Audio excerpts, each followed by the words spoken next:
Yes, I just wanted to let you know that I rang Tesco headquarters. A number was an 0800 number was provided on the by Google, and I rang Tesco's, and they took my name and details of where I live and my telephone number, and they said that maybe the lad that I spoke to there originally and asked where all the flour mills were would ring me back. He's called Tom. So don't know how that's going to go, or whether they haven't rung back yet.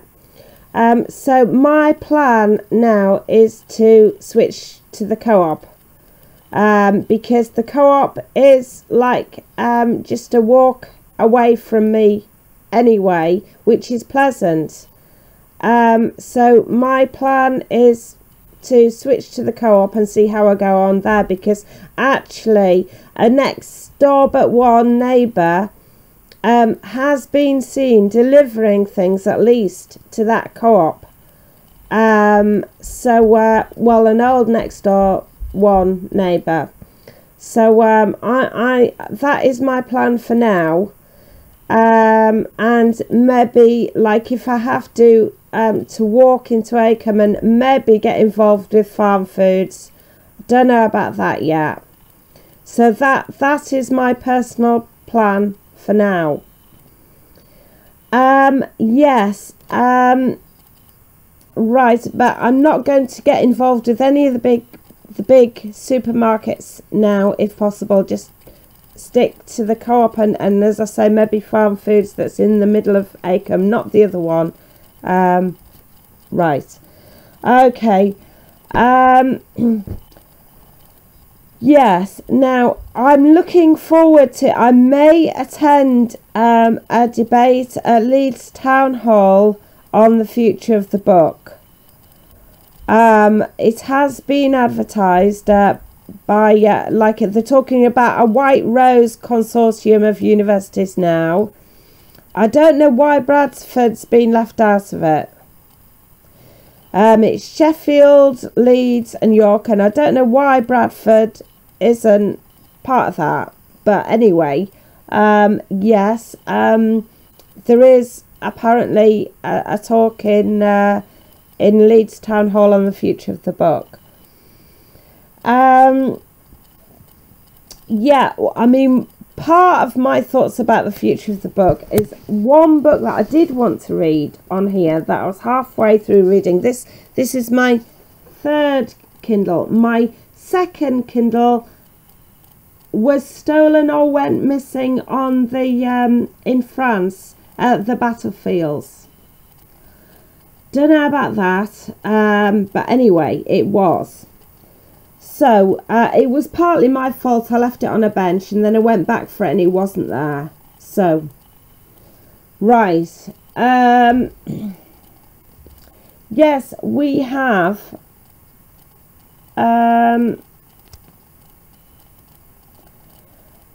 the book that I was interested in carrying on was something called, it now says, I can't remember whether it was called this first bit originally, but it now says, because it was hard to find again, Taking Flight, Master the Disc, that's DISC, Styles to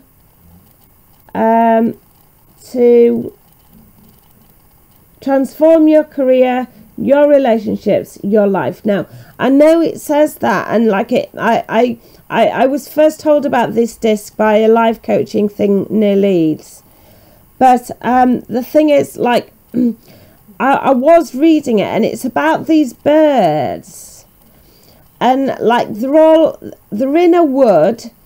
Actually, I've read something like this a long time ago.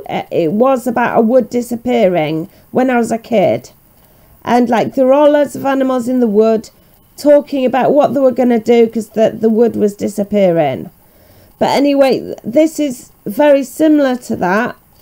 what's happening is all their homes are disappearing, and it's because there's a load of beavers about.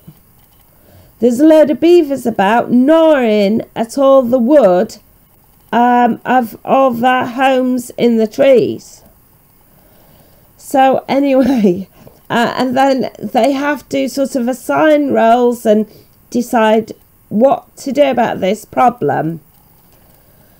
I mean, well, no, it's not just about assigning roles. I mean, my friend is interested in personality types, and about this thing, you know, about personality types.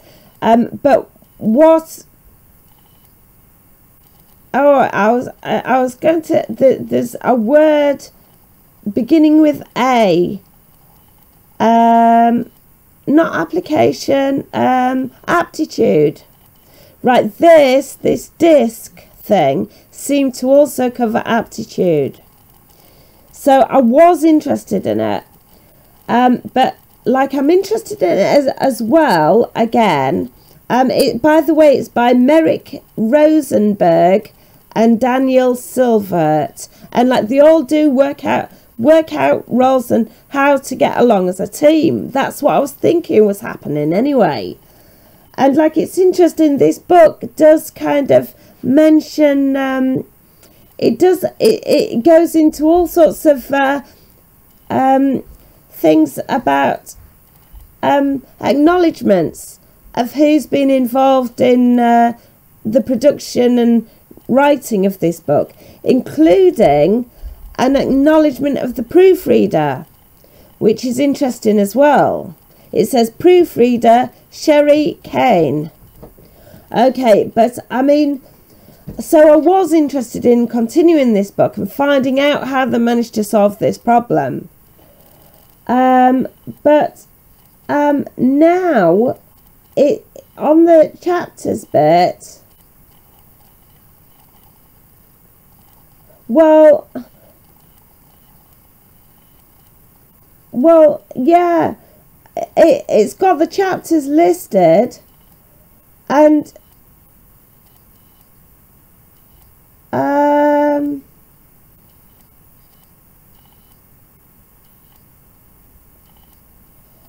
well, actually, I can't find it now, but it was suggesting a minute ago that it was all going to end in disaster, but it's not now.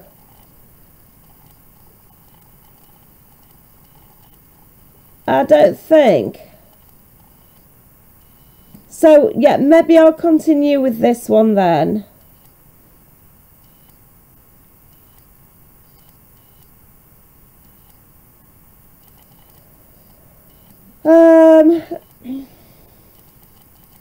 Yeah, I might continue with this one and kind of just see what happens. Like in this, I mean, we haven't got a load of beavers now. I mean, the like before we saw the dead sheep on the moors. Like, I have seen some dead beavers a while ago.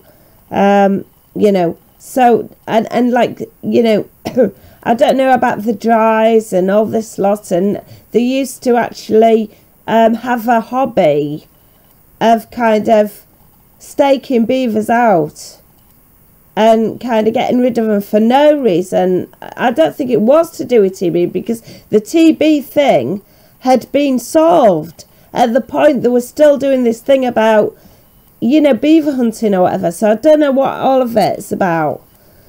But anyway, yeah, I'll probably continue reading that now, because it's you know, it's not looking so dreadful as it was a minute ago.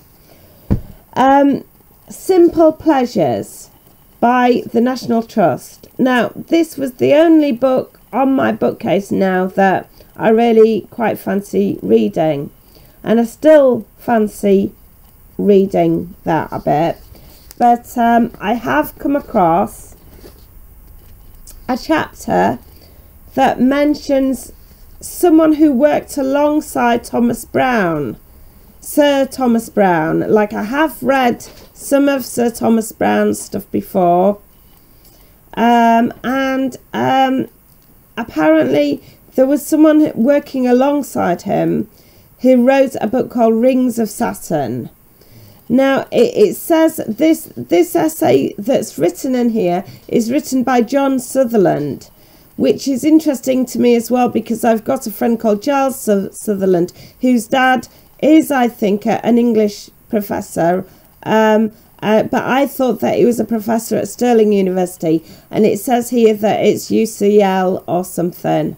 I don't know where I am with that, but I know that Giles is very interested in the Ring of Bright Water, not the Rings of Saturn, which it says in here. He's interested in the Ring of Bright Water and Tarka the Otter. Now, I do not know, like, I must say, this Rings of Saturn thing, I don't know whether it's true or not, but I did see a whole programme on Newsnight about Scotland being invaded by aliens, potentially. Now, I don't know whether it was some kind of practical joke on me or not. I rang the BBC. Jeremy Paxman was involved in it, actually. I rang the BBC afterwards and tried to get some sort of sense out of it. And, like, you know, I couldn't get any sense out of them. But, like, I didn't think it was funny, and I did think it was quite alarming if Scotland has been invaded by aliens. So, yeah. Okay, then. Bye for now. Bye.